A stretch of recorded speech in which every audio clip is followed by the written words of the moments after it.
Hello. Welcome back to Sabbath School Flashcards. It is Monday, February 17th, and the title for today's lesson is The Little Horn. Read Daniel 7:7 and 8. Reading, After this, I saw in the night visions, and behold a fourth beast, dreadful and terrible, and strong exceedingly, and it had great iron teeth.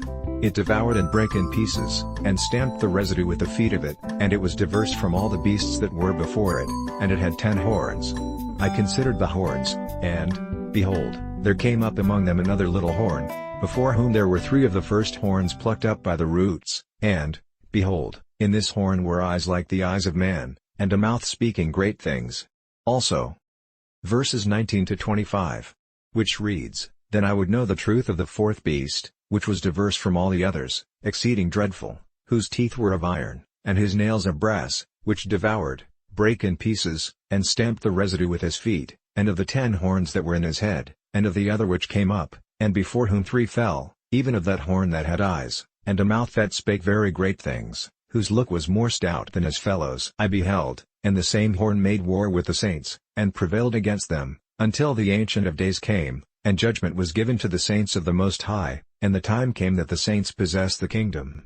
Thus he said, The fourth beast shall be the fourth kingdom upon earth, which shall be diverse from all kingdoms, and shall devour the whole earth, and shall tread it down, and break it in pieces.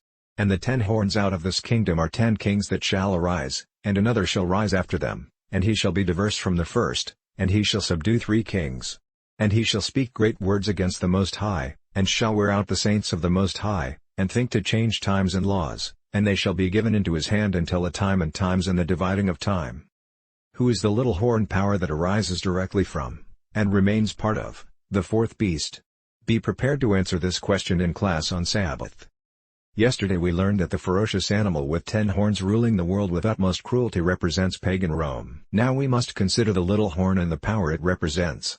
As portrayed in the vision, the fourth animal has 10 horns, of which 3 horns were plucked out to make way for a little horn. This horn has human eyes and speaks pompous words. Referencing Daniel 7:8, New King James Version. It is clear that the little horn emerges from the entity represented by the terrible animal, which is pagan Rome. In a way, the horn extends or continues some features of pagan Rome. It is just a later stage of the same power. Daniel sees this other horn making war against the saints. The angel explains to him that this horn is a king who will perform 3 unlawful actions: 1. Speak pompous words against the Most High, 2. Persecute the saints of the Most High, 3. Intend to change times and law. And as a consequence, the saints would be given into his hand. Next, the angel gives the time frame for the activities of the little horn, a time and times and half a time. In this instance of prophetic language, the word time means year, and so the expression times signifies years, a dual form, 2 years. Hence, this is a period of 3.5 prophetic years, which, according to the year-day principle, indicates a period of 1,260 years. During this time the little horn will mount an attack against God, persecute the saints, and attempt to change God's law. Read 2 Thessalonians 2:1-12. Reading, Now we beseech you, brethren, by the coming of our Lord Jesus Christ, and by our gathering together unto him, that ye be not soon shaken in mind, or be troubled, neither by spirit, nor by word, nor by letter as from us, as that the day of Christ is at hand. Let no man deceive you by any means, for that day shall not come, except there come a falling away first, and that man of sin be revealed, the son of perdition, who opposeth and exalteth himself above all that is called God, or that is worshipped, so that he as God sitteth in the temple of God, showing himself that he is God. Remember ye not, that, when I was yet with you, I told you these things. And now ye know what withholdeth that he might be revealed in his time. For the mystery of iniquity doth already work, only he who now letteth will let, until he be taken out of the way.